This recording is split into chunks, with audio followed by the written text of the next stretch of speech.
आर्थिक संकट से जूझ रहे श्रीलंका को नया राष्ट्रपति मिल गया है। श्रीलंका में राष्ट्रपति चुनाव में वामपंथी नेता अनुरा कुमार दिसानायके को जीत मिल गई है। अल जजीरा के मुताबिक चुनाव आयोग ने उनकी जीत की घोषणा कर दी है। वे जल्द ही राष्ट्रपति पद की शपथ ले सकते हैं। वे देश के 10वें राष्ट्रपति होंगे और मौजूदा राष्ट्रपति रानिल विक्रमसिंघे की जगह लेंगे। ऐसे में सवाल ये है कि अनुरा कुमार दिसानायके का राष्ट्रपति बनना भारत के लिए कितना बड़ा खतरा है। चलिए इस वीडियो में जानते हैं। नमस्कार, मैं हूं अदिति शाह और आप देख रहे हैं न्यूज नेशन डिजिटल। इस साल फरवरी महीने में अनुराग कुमार दिसानायके जब भारत आए थे तो किसी ने शायद ही सोचा था कि करीब 7 महीने बाद वो श्रीलंका के राष्ट्रपति बनेंगे। भारत के विदेश मंत्री एस जयशंकर ने इस मुलाकात पर खुशी जताते हुए अपने एक्स पोस्ट में लिखा था कि दोनों के बीच द्विपक्षीय संबंधों और इससे गहरे करने पर अच्छी बातचीत हुई है। अब 22 सितंबर को आए नतीजों में वामपंथी नेता अनुरा कुमार दिसानायके ने श्रीलंका के राष्ट्रपति चुनाव में जीत दर्ज कर ली है। श्रीलंका में 21 सितंबर को चुनाव हुए थे। श्रीलंका के चुनावी इतिहास में ये पहली बार हुआ जब किसी भी उम्मीदवार को 50% वोट नहीं मिले। इसके बाद दूसरे राउंड की गिनती कराई गई। श्रीलंका की वेबसाइट डेली मिरर के मुताबिक पहले राउंड में अनुरा दिसानायके को करीब 42.3%, जबकि दूसरे को 32.8% और तीसरे उम्मीदवार को 17.3% वोट मिले थे। भारत के लिए चिंता बढ़ गई है। जिस तरह से मालदीव के राष्ट्रपति मोहम्मद मुइज्जू भारत विरोधी अभियान चलाकर सत्ता पर काबिज हुए, कुछ उसी तरह अनुरा कुमार भी हैं।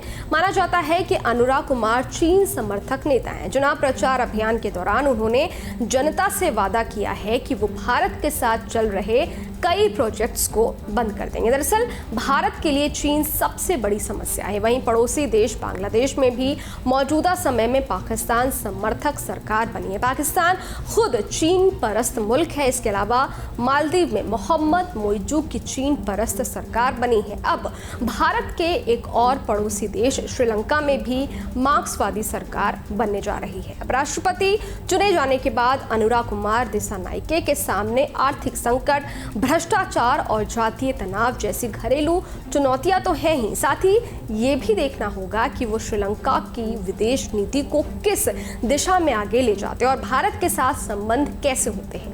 भारत में सत्ताधारी भारतीय जनता पार्टी यानी बीजेपी को दक्षिणपंथी विचारधारा का माना जाता है, जबकि अनुरा कुमार दिसानायके वामपंथी विचारधारा से हैं। अक्सर वामपंथी सरकारों को वैचारिक रूप से चीन के करीब माना जाता है। ऐसे में क्या भारत के लिए दिसानायके चुनौती बनेंगे? इस पर बीबीसी से बात करते हुए प्रोफेसर हर्ष वी पंत, नई दिल्ली स्थित ऑब्जर्वर रिसर्च फाउंडेशन के अध्ययन और विदेश नीति विभाग के उपाध्यक्ष का मानना है कि भले ही दिसानायके और जेवीपी का रुख पहले थोड़ा भारत विरोधी रहा हो, लेकिन हाल के सालों में बदलाव देखने को मिला है।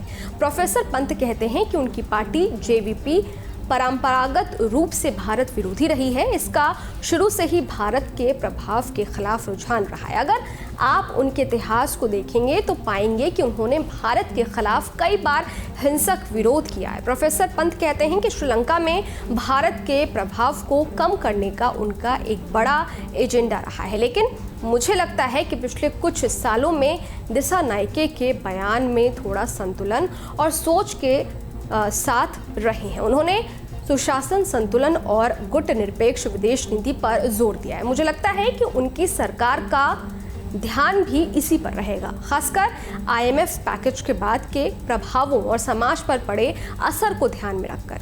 यही मुद्दे उनके चुनाव में जीत के कारण बने हैं। प्रोफेसर पंत का कहना है कि साल 2022 में जिस तरह से राजपक्षे की सरकार गई और विक्रमसिंघे आए, उस दौरान भारत ने जिस तरह श्रीलंका की मदद की थी, उसे ध्यान में रखकर श्रीलंका की नई सरकार को काम करना होगा। चेन्नई के लॉयला कॉलेज के प्रोफेसर भी इस बात को मानते हैं कि भारत की तरफ से की गई आर्थिक मदद को नए राष्ट्रपति ध्यान में रखेंगे।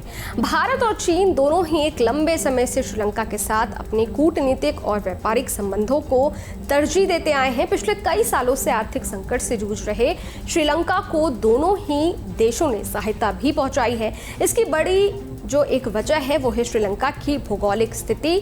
श्रीलंका के साथ बेहतर संबंध व्यापार के अलावा समुद्री सीमा में सामरिक दृष्टिकोण से भी बेहद अहम है। अब देखना यह होगा कि श्रीलंका के राष्ट्रपति भारत के साथ संतुलन बना करके चलते हैं या फिर नहीं। इस वीडियो पर आपकी क्या राय है, ये वीडियो आपको कैसा लगा, कमेंट बॉक्स में जरूर बताइएगा। बाकी देश और दुनिया की तमाम खबरों के लिए देखते रहिए न्यूज नेशन, मेरे यानी अदिति शाह के साथ। शुक्रिया। न्यूज नेशन अब व्हाट्सएप पर खबरों की ताजा अपडेट के लिए न्यूज नेशन के इस QR कोड को स्कैन करें।